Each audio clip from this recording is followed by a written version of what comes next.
મેં એક જગ્યાએ પ્રોગ્રામમાં કીધું ને દાદા કે કાંઈ હારે આવવાનું નથી, લહેર કરો. તો એક ભાઈ મને પ્રોગ્રામ પૂરો કરીને કીધું, પૂરો થયો ને મને કે ભલે બીજા ન લઈ જાય, હું લઈ જવા. તું હું લઈ જાઉં? મને કે બે પગમાં હરિયા છે. એ તો તારા લખણે આવ્યા હારે ભાઈ, ખરેખર. અને પાછું જો તમે માણસો તરત એવું નથી, માણસ જેવું જીવન તમે જેવું બોલો ને એવું જીવે જ છે. એક જગ્યાએ મારે કહેવાય ગયું કે અજગર કરે ની ચાકરી, ફલાણું નાન તેન, કીડીને કળ ને હાથીને મણ દેનારો ભગવાન છે. એક જણો મને કે આજથી એક હળીના બે કટકા કરે બીજો. મેં કીધું કેમ? મને કે તમે ન કીધું કે અજગર કરે ની ચાકરી તોય ભગવાન એના મોઢામાં આહાર આપે છે ને હાથીને મણ આપે છે. મેં કીધું તું કીડી થાય ને તેથી કાંઈ ન કરતો, હાથી થા તેથી ન કરતો, અજગરના પેટ નો થા તેથી કાંઈ ન કરતો. પણ અત્યારે માણા બન્યો છે માટે તારે કરવું પડે. ભગવાન કૃષ્ણ એમ કહે છે કે તું કર્મ કર, ફળની આશા ન રાખ. મને કેવું મળશે એ છોડ. એટલે માણસો તરત જીવનમાં લઈ જ લે. અને વાત એટલી, એટલે વાત એ છે કે આખી જિંદગીનો કવિ કાગ બાપુની આ કવિતા છે દાદા કે ગુણતા ભાંગતા બાકી મેલતા આખો ભાવ મેં ગાળ્યો છેવટમાં શૂન્ય તણો સરવાળો.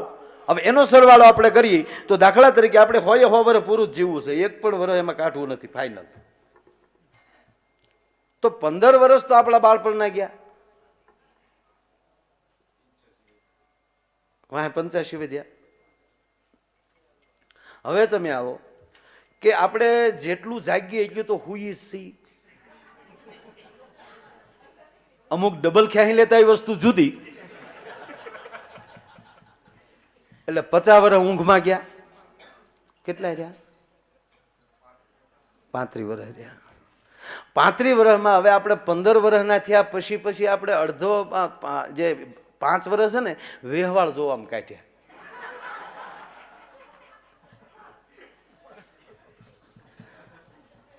અરે ખરેખર આપજો તમે. આપણા વર્ષની ગણતરીઓ એવી છે. જુઓ, આપણે 18 વર્ષના થાય ને ત્યાં સુધી આપણી ઉંમર ગામ ગણતું હોય. 18 વર્ષના થાય ને એટલે ગામ ઉંમર ગણે કે ફલાણા ભાઈ દીકરો અવડો થયો, ફલાણા ભાઈ દીકરી અવડી થઈ, ગામ ગણે. પછી 19 નો અર્થ થાય હું ગણીશ. બાપાને કે બાપા 19 છે, હવે પછી ક્યાંક ધંધે છોડાવો એમ. શબ્દમાં ધ્યાન આપજો, આનંદ કરવો છે. હું ગણીશ, હું એટલે અભિમાન આવ્યું, અહંકાર આવ્યો એટલે તરત વિષ આવે, ઝેર, સીધું વિષ. અને 10 વર્ષ ઝેરના ઘૂંટવા જ પડે. 10 વર્ષ જે ઝેર પચાવે તો તરીશ. અને પછી તું તરતો થાય એટલે એકલાને ન તારતો, બીજાને તારતો જાજે. 31, 32. આમ જો બીજાને સાથે લઈને ચાલીશ તરીશ ને તો જગતમાં ચાલીશ. અને જગતમાં ચાલીશ એટલે પછી જગત તાલી, 1 તાલી, 2 તાલી. અને પાછું તાળીઓનું ધ્યાન રાખજે. મચ્છરનું બચ્ચું પેલી ઉડાન ભરતું હતું, પહેલી જ વાર. એટલે માને પગે લાગ્યો, હે માં, હે જગદંબા. એને માં જ હોય ને. એટલે બાપુ મને આ મચ્છર ભલે કોઈને ગમતા કે ન, મને બહુ ગમે. અને એવું હશે તો મારે દાદે હનુમાનજીએ મચ્છરનું રૂપ ધારણ કર્યું છે ને. શું કામ? એ પાછું આ લંકામાં, જે લંકામાં હું તમે બેઠા છીએ ત્યાં મશક સમાન રૂપ ધારણ કરીને હનુમાનજી મહારાજ અહીંયા ફેર્યા. એ વાતે છોડો, આધ્યાત્મિકની વાતે છોડો, પણ એને ઉડવાની તેવડ તો છે ને, પાંખવાળો તો છે ને. આ દુનિયામાં 3 વસ્તુ જેની હારી હોય એને કોઈના બાપની તેવડ નથી રોકી શકે. કાંઈક પાંખ હોય એની. એક એની હાંખ, કઈ હાંખનો છે, કઈ પાંખીનો છે, કઈ પાંખનો છે. જેની આંખ, હાંખ અને પાંખ, આ 3 વસ્તુ પવિત્ર હોય ને એને પછી કોઈના બાપની તેવડ નથી. ભલા જેની આંખ પવિત્ર હોય, જેની હાંખ પવિત્ર હોય. અને હિન્દુસ્તાનની તો એક કોમ એમ કહેવાય કે એક પાંખાળી છે અને એક હાંખાળી છે. આંખનું આપણે જોવાનું છે. અને આ નરું સત્ય છે ને. કોણ ઋષિ પુત્ર નથી હિન્દુસ્તાનમાં? એના પાયામાં તો ત્યાં ઋષિ જ બેઠા. પછી જેવા કર્મ કરતા ગયા એવી જ્ઞાતિમાં આપણે જતા ગયા. બાકી એનું જે ઉત્તમ સ્થાન જે છે આપણું, ઉત્તમમાં ઉત્તમ સ્થાન હોય તો ભારત વર્ષની અંદર જન્મ લેવો છે. આ લંકા જ હતું. શ્રીકારે થયું સીતાજી આવ્યા પછી. નકર લંકા તે ગઢથી રાવણ આવ્યો, સ્વયંવરમાં શ્રીલંકાથી નથી આવ્યો. ત્યાં લંકા જ લખવામાં આવ્યું, પણ શ્રી એટલે શક્તિ. ભગવતી જયારે અહીંયા પ્રવેશ કર્યા ત્યારે લંકાની આગળ શ્રી લાગ્યો. અને કહેવા ગયો કે વિશ્વનો એક પણ એવો દેશ નથી કે એની આગળ શ્રી લાગતો હોય. એ કેવલ ને કેવલ રામજીની, હનુમાનજીની, માં જાનકીની કૃપા અને આ દેશમાં આવ્યા ને, અને અહીંયા એટલે આની આગળ શ્રી લાગી ગયો ભલામણ. એટલે બચ્ચું ભલે છે મચ્છર, પણ પાંખવાળું જ છે ને, ઉડવાની તેવડ છે. આપણે જેટલા એવા પાંખાળા ઉડીને આવ્યા અહીંયા. આ નરું સત્ય છે ને, ઉડીને આવ્યા ને. તૂટી ગયા હતા વાંદરા અહીંયા આવવા હાટું બાપા.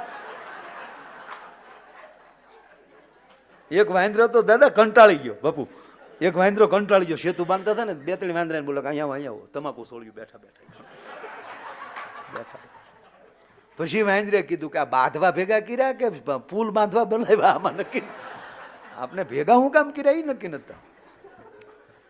તો ભગવાન રાઘવ આવ્યા ત્યારે પણ સેતુ બાંધીને, આજ એની કૃપા આપણા ઉપર કેવડી કે ઉડીને આવવામાં કેવલ હનુમાનજી એક જ હતા. આજે હનુમાનજી આપણને બધાને પાંખુવાળા બનાવી નાખ્યા અને બધા ઉડીને આવ્યા અહીંયા. આ હસમુખો હનુમાન કેવો હશે? બધા એને ઉડીને મચ્છરે ઉડવાની શરૂઆત કરી. માને પગે લાગ્યો, માં પહેલી સફર કરું છું, પહેલી ઉડવાની શરૂઆત કરું છું મને. એટલે એની માએ કીધું લેટ્સ ગો બેટા, હેપી જર્ની. લંકા નું હતું, જાઓ બેટા સફર કરો, ઉડાન ભરો. અને મચ્છર ઉડતું ઉડતું સફર કરી અને જ્યાં પાછું આવ્યું પછી એની માં પૂછે છે કે બેટા કેવી સફર રહી? કે માં બહુ સરસ, મને બહુ આનંદ આવ્યો. ધ્યાન દેજો શબ્દમાં. જેમ ઊંચો જાતો ગયો એમ મને દુનિયા નાની મળી દેખાવા. અને માં મને તો મજા આવી, પણ હું જ્યાં ગયો ને સમાજને બહુ મજા આવી. અરે બેટા સમાજને? તારાથી સમાજને મજા આવી એમ? કે હા માં, હું જ્યાં ગયો ને અહીંયા સમાજે તાળીઓ બહુ પાડી.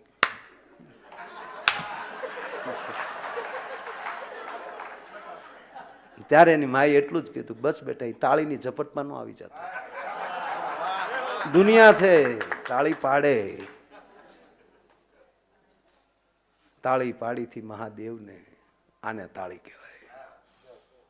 ગીત છે ને, તાળી તાળીમાં ઘણો ફેર છે રે, કોને તાળી કહેવાય જો તાળી પાડીથી મહાદેવને જેમાંથી સુખ પ્રગટ થયું છે. એટલે મૂળ વાત ઉપર હું આવું કે આખી જિંદગીનો સરવાળો એટલે એ આપણે 50 વર્ષ એમાં વહી ગયા, 15 આગલા, 5 બીજા, 70 થયા બરાબર. પછી 70 રોજ સવારમાં નાહી ધોઈ ખાઈ પી એની કલાકો ગણો, બાકી રહી કોકના બાપની પંચાયતમાં ગણો. આપણા માટે કેટલું જીવ્યા? ઘણા માણસો આપણે કહે ને કે હું ફલાણા પ્રધાન સાથે એટલી કલાક બેઠો, ફલાણા વ્યક્તિ સાથે અમારે 1 કલાક બેસવાનો મોકો મળ્યો. આ બહુ વાતો કરે ને ત્યારે અંદરથી એક અવાજ આવે કે તું બધાય સાથે બેઠો, તું તારી પાસે કેટલી ઘડી બેઠો? સાહેબ આ ભાગવત છે ને, પોતાની પાસે બેસવાની વાત છે ભલા માના. આજે દિવસો કપાય છે કોઈ સાથે નથી, પોતા સાથે બેસે છે. આજ 2 વાર વ્યાસપીઠ ઉપર કહેવાનું તું કોણ છો એ ઓળખ. અને આખી ગીતાનો સાર ઈ જ છે ને, હે અર્જુન તું કોણ છો? લફડ ફફડ ને લબડે લેવું હોય તો નીકળી જા બહાર, યુદ્ધમાં લઈ રાકા આ સુદર્શન ચક્ર કરી નાખે બધું. એ તો લખ્યું નથી, બાકી કૃષ્ણએ જે જીકી થી શું સમજાશ તું મને? મારો કહેવાનો અર્થ એ છે કે એ સરવાળો શૂન્ય ન કરવો હોય તો આવા સંતોની નજીક રહેવું, આવી કથાઓમાં જવું. હું તો કોઈ બહુ બાપુ મને બહુ રમતા ન આવડે, પણ કાલે આપણે કીધું એટલે પછી મને યાદ આવ્યું કે આ બધું કદાચ વયું જાય, પણ આ ઠુમકા માર લીધા એ કોણ લઈ જવાનું? કોના પાસે લઈ જવાનું?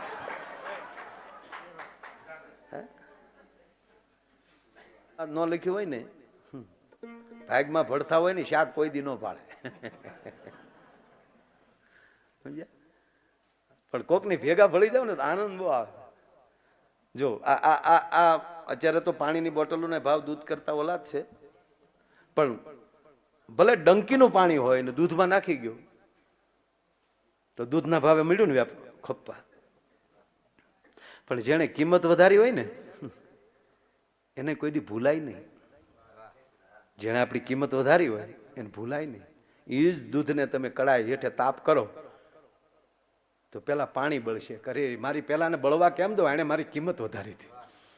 પણ બાપુ પાછું કેવું થાય તો જુઓ તમે, પાણીને બળતું જુઓ, દૂધથી રહેવાય નહીં બાપુ. આમ ઉભરા મારે કે આગને ઓલવી નાખું, હા મારી ભેગો છે ને બળવા ન દઉં, આગને ઓલવી નાખું. તો એમાં પાછું થોડુંક પાણી નાખી જાય ને તો પાછું દૂધ શાંત થઈ જાય. ના ના, પાછું વી આવ્યું, જે બળ્યું હતું ને પાછું વી આવ્યું છે. હું ઘણી વાર કહું કે આજુબાજુના ભારતને આજુબાજુના જેટલા બીજા દેશ છે એને રામાયણ વાંચી લેવું. આ લંકાને તો રામાયણ સાંભળવાની જરૂર જ નથી, કારણ કે એ તો ખુદ એના આની અંદર આવી ગયેલા છે. પણ આજુબાજુના બીજા દેશ છે એને ખરેખર રામાયણ સાંભળીને પછી શાંતિ રખાય. શું કામ કે ખાલી ભગવાન રામ રીસ ને વાંદરા લઈને આવે તોય લંકા ઉપર, તો ખાલી વાનર જાય તો વિજય થઈ જાય. તો જેથી ભારતના નર બધા ઉભા છે આજુબાજુ દેશની પરિસ્થિતિ શું થાય?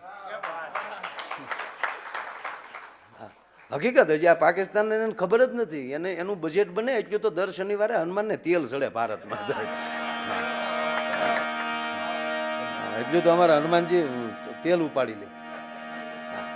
પણ ભારત ભારત ભારત છે એનો નાનો મારે પ્રસંગ લેવો છે એ માટે કે ભારત વર્ષનો એક વાનર યુવાન કેવો છે. ભગવાન રાઘવ જયારે અહીં લંકામાં આવી ગયા છે, અને જો કૃષ્ણ કે રામ એ યુદ્ધના પક્ષના છે જ નહીં. પરમાત્મા કોઈ દી યુદ્ધના પક્ષના હોય જ નહીં, કારણ કે એ પોતે સર્જન કરે અને એના હાથે એને વિનાશ કરવાનું મન કેવી રીતે થાય? દુર્યોધનને એટલો સમજાવે ને કે બંધ રાખ, આ બધું બંધ રાખ. આજે કીધું દાદા કથામાં, એમ રામ પણ ઠેઠ સુધી હજી રાવણ માની જાય યુદ્ધ નથી કરવું, અને છેલ્લે અંગદને મોકલે. જો સમાધાનમાં નહીં તો બાપુ પીઠ માણસોને મોકલવા જોઈએ ને, જાંબુવાન જેવા હતા વડીલો અંદર. સમાધાન માટે તો એને જ મોકલે ને, ઠરેલ બુદ્ધિ હોય, સમજાવીએ કે નહીં. યુવાનને મોકલ્યો કે મારો યુવાન ઠરેલ બુદ્ધિનો હોઈ શકે, આ સાબિત કરવા માટે. અને પાછું એવું અંદરથી એવું લાગે કે એ માટે મોકલ્યો હોય કે જેના બાપને મારી નાખ્યો એ મારી ભેગો છે, એને હું તારી પાસે મોકલું છું. તારામાં તેવડ હોય તો તારા પક્ષમાં લઈ લે. અને ઘટના ઘટી એવી. અને યુવાન આમ જો માણસને એન્ટ્રી થાય ને તો આમ બધા નજર તો થવી જોઈએ કે આ કોણ આવ્યું એમ. આ જ લંકાની રાવણની કચેરીમાં જેથી અંગદે જે પ્રવેશ કર્યો બાબુ, હાડાડાડાડા હાટ કરતી બધાની નજર એ બાજુ વહી ગઈ. અને દશાનંદ રાવણને એમ છે કોણ આવ્યું, આમ જા જોયું, રાવણ ખુદ બોલ્યો છે કોણ છો તું? અંગદ બોલે છે મેં અંગદ વાલી કા બેટા. એ રાવણ, હું વાલીનો દીકરો અંગદ છું. હવે જેના બાપે 6 મહિના બગલમાં રાખ્યો રાવણ, પણ જેને રાવણી વૃત્તિ હોય ને એને એમાં રિવેશ ગેર હોય જ નહીં, પાછા જ ન પડે. રાવણ શું બોલ્યો ખબર? હા હા હા, એક એવો વાનર હતો, મેં નામ સાંભળેલું. અંગદ કે હું ઘોડિયામાં હતો પણ મને યાદ તો છે જ. તું એમ કે શું કરે તારા બાપા? હું ઓળખું છું, મારા મિત્ર હતા. અંગદ કે 11 દી પછી ડાયરેક્ટ મળી લેજો ને. એમાં કોઈ એના મંત્રીએ, રાવણના મંત્રીએ જઈને રાવણના કાનમાં જઈને કીધું કે મહારાજ માફ કરજો, જેની તમે વાત કરો છો એને મારીને તો રામ અહીંયા આવ્યા છે. રાવણ માટે ખરેખર પાછું ફરવાનો મોટો મોકો હતો કે જેણે મને 6 મહિના બગલમાં રાખ્યો એને જો રામ મારી એકતા હોય. પણ મેં કીધું ને કે એ ફરેલ બુદ્ધિ હોય ને એ કેવું વિચારે કે જેણે મને બગલમાં રાખ્યો એને તને ઉપાડ નાખ્યો, હવે હું મારે બીક કોના બાપને લે. પણ આ ગોબો ઉપાડનાર તારી હામો ઉભો છે. અને રાવણ અતિ ક્રોધમાં ભરાણો છે કે અંગદ, જેને તારા બાપને મારી નાખ્યો એની ભેગો તું વયો ગયો, એના પક્ષમાં તું આવી ગયો. તમારી જેવાએ તારી તે તો તારી જનેતાની કુખ લજવીને હું રાવણ બોલ્યો, ખૂબ બોલ્યો, બધું લખાણું નથી. પણ ખૂબ રાવણ ક્રોધિત થયો છે કે જેને તારા બાપને મારી નાખ્યો એની ભેગો તો વયો ગયો, અને તું મારી ભેગો આવી જા અને આપણે બે એક થઈએ તારા બાપનું વેર વાળીએ. લે આનો બીજો બધો મુદ્દો ભૂલી ગયો. તારા બાપા હાટું હું બાતું લે મરક મરક મરક દાંત કાઢે છે. રાવણ, તમને હું સમજાવવા આવ્યો છું, તમારી ભેગો બેસવા નથી આવ્યો. મારા બાપને માર્યો પણ એની વૃત્તિ તમારા જેવી હતી એટલે મારા બાપને રાઘવે માર્યો છે. અને કરુણા નિધાન છે, કરુણાનો સાગર છે. અને હજી આપ માની જાઓ તો ભગવાનને હું પ્રાર્થના કરું આપને ક્ષમા કરે. ક્ષમાની વાત આવી, રાવણ અતિ ક્રોધમાં ભરાણો કે હજી કહું છું વાનર મારી ભેગો આવી જા. અને એ અંગત કે તમારી આખી ફોજમાં મારી સામે બાધેવો છે કોણ? જાંબુવાન છે ને બુઢાપો આવ્યો છે. ભગવાન રામની તાકાતની મને ખબર છે પણ એની શક્તિનું હરણ મેં કર્યું છે એટલે એ ચિંતામાં એ પણ લડી શકે એવી પરિસ્થિતિમાં છે નહીં. લખન શેષ નારાયણ અવતાર છે, ઓળખું છું, પણ એ ભાઈની પરિસ્થિતિ જોઈને મારી સામે લડીએ કેવી પરિસ્થિતિમાં છે નહીં. બાકી રહ્યા તમે બધા વાનરા, તમે તો નદીના કાંઠાના ઝાડવા જેવા છો. રાવણ બોલ્યો છે તમે બધા નદીના કાંઠાના ઝાડ જેવા છો. નદીમાં જેથી ઘોડાપૂર આવે અને જેમ એમ કહેવાય કે અતિ પૂર આવવાથી નદીના કાંઠાના ઝાડવા ડફો ડફ નદીમાં પડી જાય અને હાટ કરતા જેમ સાગરમાં ભળવયા જાય એમ રાવણ રૂપી નદીમાં ક્રોધ રૂપી પૂર જેથી આવશે ત્યારે તમે બધા તણાઈ જવાના છો. જો એટલું કે રાવણ અટકી જાય તોય ઘણું, પણ થોડુંક રાવણ એટલું બોલ્યા કે હા અંગદ એકમાં મને થોડીક તાકાત દેખાણી. કોનું કહો છો મહારાજ? થોડાક દિવસ પહેલા આવીને જે મારું ગામ બાળી ગયું એમાં મને થોડો કહ દેખાણો. હનુમાનજી નું ક્યાં છો મહારાજ? હા અંગત, હવે મને લાગે છે મહારાજ તમારી બુદ્ધિ બેન્ડ મારી ગઈ છે. તમારા મુખેથી હનુમાનજીના વખાણ થયા એટલે તું પણ વેદનો ગાનારો છો. એ મિથ્યા થાય નહીં. જમદત જાંબુ વાંદ યંગત નલ સુગ્રીવ ના રહ્યા પણ હજ લગ હનુમાન તું તો કાયમ બેઠો કાગડા. એ અમારો બાપ તરી ગયો, ફાઇનલ છે. પણ મહારાજ તમારી બુદ્ધિ થોડીક બેન્ડ મારી ગઈ. તમે એમ કીધું કે એનામાં તાકાત, તો તમે સાંભળી લ્યો. એ મારા કાકાના દરવાજે બેહવા વાળી વ્યક્તિ છે.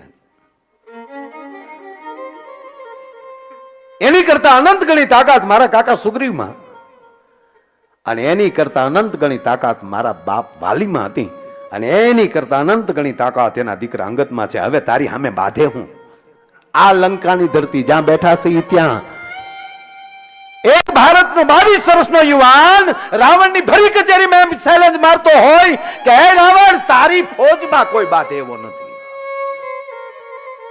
અને તારી સામે હવે લડવું નથી.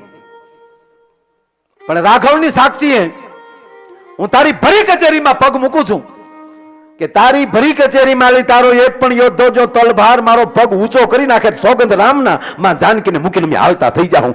એમ કરીને ખાલી એને હાથ પસાડ્યો ને, અંગતે એની સભામાં હાથ પસાડ્યો તો રાવણ ગોથું ખાઈ ગયો. પૂજ્ય મોરારી બાપુ તો એમ કે હાથ એટલે પચાડ્યો છે કે હે માં, હે ધરતી, તારી દીકરીને મેં ઓળમાં આપી છે. હવે મારો પગ પકડવો, મારા પગને જેટલો મજબૂત બનાવી તારી જવાબદારી છે. માં ધરતીને જાગૃત કરી છે. માં જાગ. રાવણના જે 10 મુંગટ પડી ગયા એ અંગદ લેવા દોડ્યો. એક એક હાથમાં 2 આવ્યા. એ 2 આમ પાસા હાથે આમ ઘા કર્યો ને, રાઘવ જ્યાં બેઠા હતા ને ત્યાં હહડાટી કરતા જતા હતા. વાંદરા ઉભડક થઈ જાય, બાપુ આ શું આવે છે? ત્યારે રામે કીધું બીવોમાં મારા અંગતનું પરાક્રમ હાલ્યું આવે છે. મારા અંગતે જે રાવણની કચેરીમાં જે પરાક્રમ કર્યું છે તા તો ઓલાય ધડતું હતું. બાપુ વાયા 100 વજ્યા, એ એક ખાલું મૂકીને એક એક મુંગટ તોય રાવણે પહેરી લીધા. સતાના ભૂખ્યા હોય ને કેટલી સીટ મળી એ ન જોવે, જેટલી મળી એટલે આપણી. રાવણે 100 મુંગટ પહેર્યા. કેવો ભૂંડો લાગ્યો છે. અને કહેવાય ગયો એક પછી એક યોદ્ધો ઉભો થયો પણ અંગતનો એક પણ પગ કોઈ ઊંચું કરી ન શક્યો, એક પણ વ્યક્તિ. અને છેલ્લે દશાનંદ રાવણ જ્યારે ઉભો થયો પણ બાપુ એવો ક્રોધમાં ભેવો, આમ કહેવાય કે નાની એવી હોડીમાં ગાંડા હાથીને નાખ્યો હોય અને હોડી જેમ હફક ડફક થતી હોય એમ બાપુ પૃથ્વી મળી હતી હલવા. વિષય ભૂજાઓ મળી જાય એમ કહેવાય કે આમ પુરાતનના છોરિયા છૂટતા હતા. અંગદે દાંત કાઢ્યા. લંકેશ મહારાજ, મારા પગ પકડવા આવો છો એની કરતા એકવાર રાઘવના પકડી લ્યો ને તમારો બેડો પાર થઈ જાય. અને પછી તો કહે છે અંગદ બારો નીકળ્યો. અંગદ બારો નીકળ્યો ને હવે આ રામાયણમાં નથી પાછું. ન્યા પત્રકારો આવ્યા.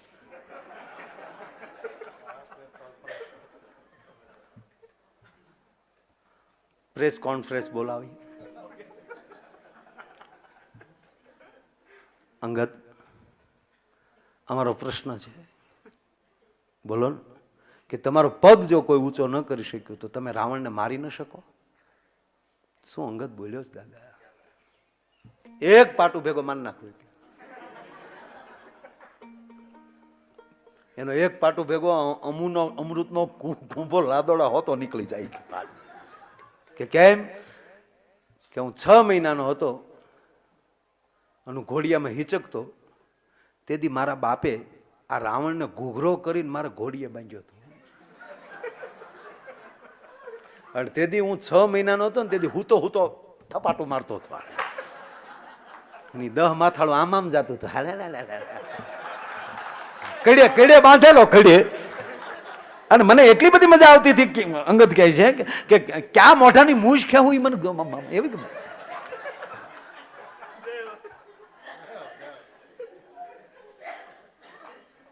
અને હવે તું એવડો થઈ ગયો છું કે એક થપાટ મૂકું ને તો 320 દાંતનો ઢીગલો કરી નાખો. બરાબર છે ને ગણિત? 32 ગુણ્યા 10. પાછો હું નિશાળે ગયો તેથી પાછું નહોતું કઈ ભણવાનું. એક થપાટ ભેગો, એક પાટું ભેગો માર નાખો. તો તે માર્યો કેમ નહીં?